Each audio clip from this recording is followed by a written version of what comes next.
పచ్చని చెట్లు ప్రగతికి మెట్లు అంటూ ఉపన్యాసాలు ఇచ్చేస్తాం. కానీ అభివృద్ధి పేరిట అవే చెట్లను తొలగిస్తాం. నగరాలు, పట్టణాల్లో ఎక్కడైనా ఇదే పరిస్థితి.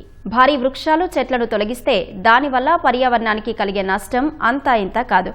ఇలాంటి సమయాల్లో పెద్ద పెద్ద చెట్లను సైతం ఓ చోట నుంచి మరో చోటికి తరలించే విధానాలు కొన్ని చోట్ల అమలవుతున్నాయి.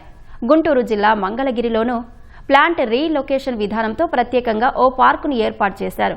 నగరవాసులకు ఆహ్లాదకరమైన వాతావరణం అందించే క్రమంలో పార్కులు అభివృద్ధి చేస్తున్న అధికారులు ఈ పార్కు విషయంలో ప్రత్యేక శ్రద్ధ తీసుకున్నారు. దీనిపై మరింత సమాచారం మా ప్రతినిధి ఎస్పీ చంద్రశేఖర్ అందిస్తారు. ఒక మొక్కను నాటడం, దాన్ని పరిరక్షించడం చాలా కష్టమైనటువంటి ప్రక్రియ. అలాంటిది కొన్ని చోట్ల మొక్కలన్నీ కూడా వాటికి అవే వర్షాధారితంగా అలాగే భూమిలోని పోషకాలను తీసుకొని భారీ వృక్షాలకు కూడా ఎదుగుతూ ఉంటాయి. అయితే అభివృద్ధి పేరుతో అలాంటి చెట్లను, వృక్షాలను మనము చాలా చోట్ల కూడా తొలగిస్తూ ఉన్నటువంటి సంఘటనలు చూస్తూ ఉన్నాం.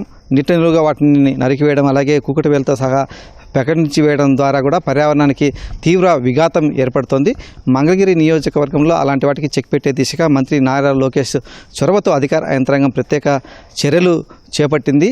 ఆ చెట్లన్నింటిని కూడా మళ్ళీ తిరిగి వేరే చోట నాటే విధంగా కూడా ప్రత్యేక కార్యాచరణను అమలు చేస్తుంది. అవి ఎలా జరుగుతుందో మనం ఒకసారి ఈ పార్కు లోపలికి వెళ్ళి చూద్దాం రండి. మంగళగిరిలోని వైట్ ఫీల్డ్ పార్కులో మనం ప్రస్తుతం ఉన్నాము. ఈ పార్కు ప్రత్యేకత ఏంటంటే ఇతర ప్రాంతాల్లో తొలగించాల్సినటువంటి చెట్లను తీసుకొచ్చి ఇక్కడ రీలొకేట్ చేయడం విశేషం. మంగళగిరికి సంబంధించి 100 పడకల ప్రభుత్వ ఆసుపత్రి నిర్మాణం జరుగుతోంది. అక్కడ చెట్లు అవన్నీ కూడా చాలా ఎక్కువగా పెరిగి ఉన్నాయి. ఆ చెట్లను వేప చెట్టు కావచ్చు, కొన్ని రకాల ఇతర చెట్లన్నింటిని కూడా చాలా జాగ్రత్తగా వాటిని వేళ్లతో సహా పెకలించి వాహనాలలో ఇక్కడికి తీసుకొచ్చి ఈ పార్కులో నాటడం ప్రత్యేకించి చెప్పుకోవాలి. ఆ ప్లాంట్ రీలొకేషన్ సంబంధించి ఒక శాస్త్రీయమైనటువంటి విధానాలను కూడా ఈ మున్సిపాలిటీ అధికారులు పాటించి వాటిని చాలా జాగ్రత్తగా తీసుకొచ్చి ఇక్కడ నాటారు. దాదాపు 85 చెట్లను తీసుకొచ్చి ఈ పార్కులో నాటినట్లుగా అధికారులు చెప్తున్నారు. అందులో ఒక 10 వరకు మాత్రము చనిపోయాయి. మిగిలినవన్నీ కూడా దాదాపు 75 చెట్ల వరకు కూడా మళ్ళీ తిరిగి ప్రాణం పోసుకున్నాయి. అవన్నీ కూడా పచ్చగా కలకల్లాడుతున్నటువంటి పరిస్థితి కనిపిస్తోంది. అంటే ఒక విధంగా చెప్పాలంటే ఆ చెట్లకు మళ్ళీ పునర్జీవనం ఇచ్చినట్టుగా చెప్పాలి. 80% సక్సెస్ రేటు ఉందని చెప్పేసి కూడా అధికారులు చెబుతూ ఉన్నారు. మెయిన్గా ఇంకోటి ఏంటంటే మనకు 100 బెడ్ హాస్పిటల్స్ ఏదైతే కడుతున్నారో అక్కడ ఉన్న ప్లాంట్స్ అన్ని కూడా తీసుకొచ్చి ఇక్కడ మనము రీప్లాంట్ చేయడం జరిగింది. సో దాదాపు 85 ప్లాంట్స్ పెట్టడం జరిగింది. దాంట్లో ఒక 10-12 చనిపోయాయి, కానీ మిగతా 70 దాకా దీంట్లో బతకడం జరిగినాయి. సో ఇది మంచి పార్క్గా డెవలప్ చేయడానికి చర్యలు తీసుకుంటాం. ఇప్పుడు మనకు ఏడీసీఎల్ వాళ్ళు చాలా రీలొకేషన్ ప్లాంట్ చేస్తున్నారు. వాళ్ళని చూసిన తర్వాత ఒక ఏజెన్సీని, హైదరాబాద్లో గతంలో చేసిన ఏజెన్సీ తీసుకొచ్చేసి ఇక్కడ వాటిని మనము మళ్ళీ బాగా గుంత తవ్వి వాటిని మట్టి అంత ఇది కాకుండా గోతాంతో అంతా చుట్టి వెట్టింగ్ చేసి బాగా వాటరింగ్ చేసి కొన్ని రోజులు పెట్టిన తర్వాత మళ్ళీ ఇక్కడ తీసుకొచ్చేసి ఇక్కడ ట్రాన్స్లొకేషన్ చేయడం జరిగింది. ముఖ్యంగా ఏంటంటే మినిస్టర్ గారి ఆదేశాలు ఏంటంటే ఇక్కడ మెయిన్గా చాలా పార్కులు డెవలప్ చేయాలనేది ఉద్దేశము. ఎప్పటి నుంచో ఒక పాత ఈ చెట్లు ఉన్నాయి.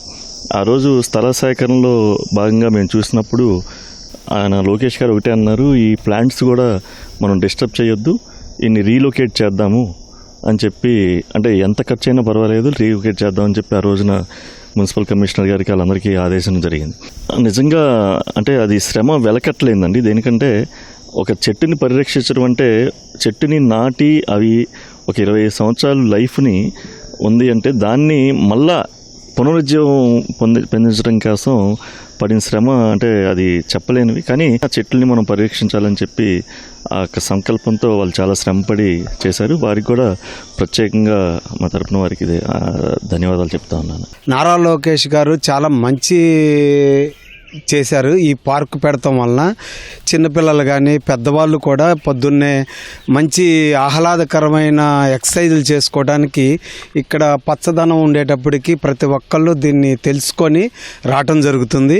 ఇది చాలా ఆనందదాయకమైనది.